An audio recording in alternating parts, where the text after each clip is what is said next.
This is Jim Emter, Van Ahn & Company, Alexandria, Minnesota, with your closing grain and livestock comments for January 30th, 2017. Corn market down 4 cents today, soybeans down 26, wheat market down 6 to 8 cents. When you look to the overall tone of the grain markets, why are we doing what we're doing? We've got some concerns over the Trump trade policy, others that are looking at Argentine weather, which has improved. We've actually got some rain coming, which will be needed here to kind of avoid some crustacean issues, as well as kind of keep that crop coming in the lower areas. So some welcome rain in Argentina after about 5 days of drying. And then kind of the main one, Managed Money last week reported to buy over 70,000 contracts of corn and over 40,000 contracts of soybeans, and we had little to no rally to show for that. And I think the market, just kind of on top of everything else that's around, is getting nervous under the fact that we're getting close to toppy type action. We were up against key resistance counts last week. We broke down from those.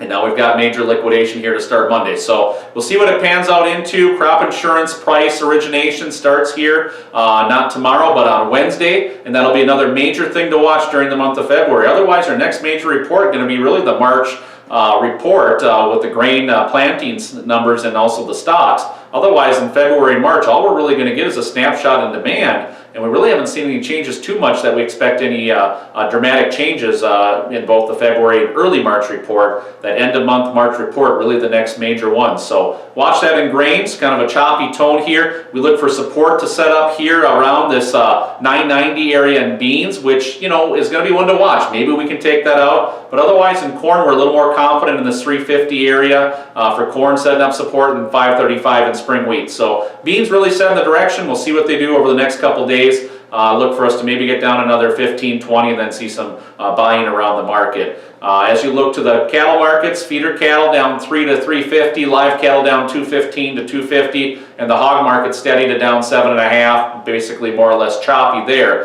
And you look at the cattle numbers, cattle on feed report with that 118 placement, 118% of last year. That's the negative number. That's why we liquidated today. Tomorrow we get a semi-annual inventory count, and that expectation is around 101%. So that'll be another important tidbit for the cattle market tomorrow. Cutouts were firmer today, but that overwhelming tone of the cattle on feed kept us weaker for much of the day. The hog market just along for the ride right now. You're looking at good export demand around the market, pretty good cutouts, decent cash.